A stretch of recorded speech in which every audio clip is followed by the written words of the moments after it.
கிறிஸ்துவுக்குள் அன்பானவர்களே, இன்றைய தியானத்திற்கு நாம் எடுத்துக்கொண்ட தலைப்பு தேவனுடைய எலியாக்கள் எங்கே? ஆகாபையும் ஏசபேலையும் போன்ற ஆவியுடைய காரியங்கள் இன்றும் தேவனுடைய பிள்ளைகளையும் சபையையும் ஆட்டி படைக்கின்றன.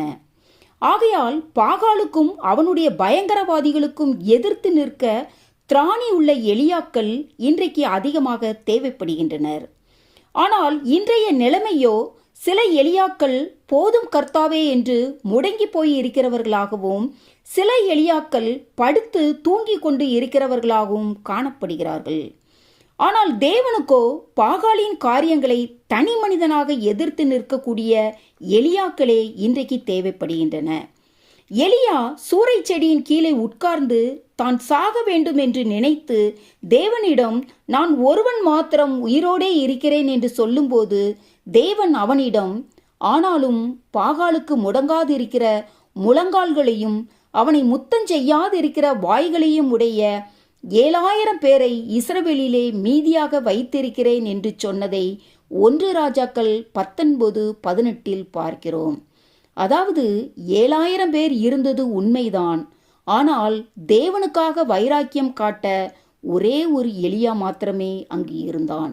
அந்த 7,000 பேரும் தேவனுக்கு பயந்தவர்கள்தான். ஆனால் தேவனால் அவர்களை பயன்படுத்தப்பட முடியவில்லை. ஏனென்றால் சரீரத்தை மட்டும் கொல்ல வல்லவர்களுக்கு அவர்கள் பயந்தார்கள். ஆகவேதான் தேவனால் உபயோகப்படுத்த முடிந்த ஒரே பாத்திரமாக எலியா மட்டுமே அங்கு காணப்பட்டான். இப்படியாக தேவனுக்காக வைராக்கியம் காட்டின எலியா கூட ஆகாப் ஏசபேல் போன்ற ஆவியுடைய காரியங்களுக்கு பயந்து தான் சாக வேண்டும் என்று சொன்னதை பார்க்கிறோம். ஆனால் தேவனோ அவனை சாக விடாமல் உயிரோடே எடுத்துக்கொண்டார். அப்படியானால் தேவன் அவனை உயிரோடே எடுத்துக்கொள்வதற்கான 3 முக்கிய காரணங்களை நாம் இப்பொழுது பார்ப்போம். முதலாவதாக, இந்த எலியா கர்த்தருக்கு முன்பாக நிற்கிறவன். இதை நாம் 1 ராஜாக்கள் 17:1 பார்க்கிறோம். இரண்டாவதாக, தேவன் என்ன சொன்னாலும் அப்படியே கேட்கிற தீர்க்கதரிசி அவன். இதைத்தான் தேவன் தனக்கு சொன்னபடியே எலியா செய்தான் என்று 1 ராஜாக்கள் 17:5, 10 போன்ற வசனங்களில் பார்க்கிறோம். மூன்றாவதாக, தேவனிடம் ஏன் எதற்கு என கேள்வி கேட்காத தீர்க்கதரிசி அவன். ஒரு விதவை வீட்டுக்கு போ என்று தேவன் சொன்னதும் ஏன் என்று கேட்காமல் போனான். கேரி தாற்றண்டைக்கு போ, அங்கு உனக்கு விடியற்காலமும் சாயங்காலமும் அப்பமும் இறைச்சியும் கொடுப்பேன் என்றபோது எதற்கு என்று கூட கேட்காமல் போனான். தன்னை கொல்ல தேடுகிற ஆகாபுக்கு முன்பாக உன்னை காண்பி என்றதும் அப்படியே தன்னை காண்பித்தான் இந்த எலியாதான்.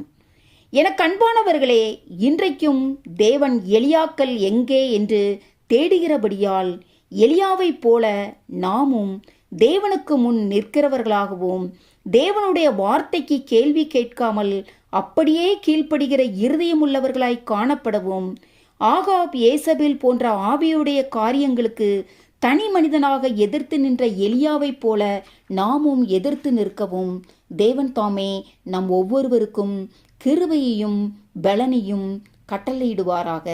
ஆமேன். அல்லேலூயா.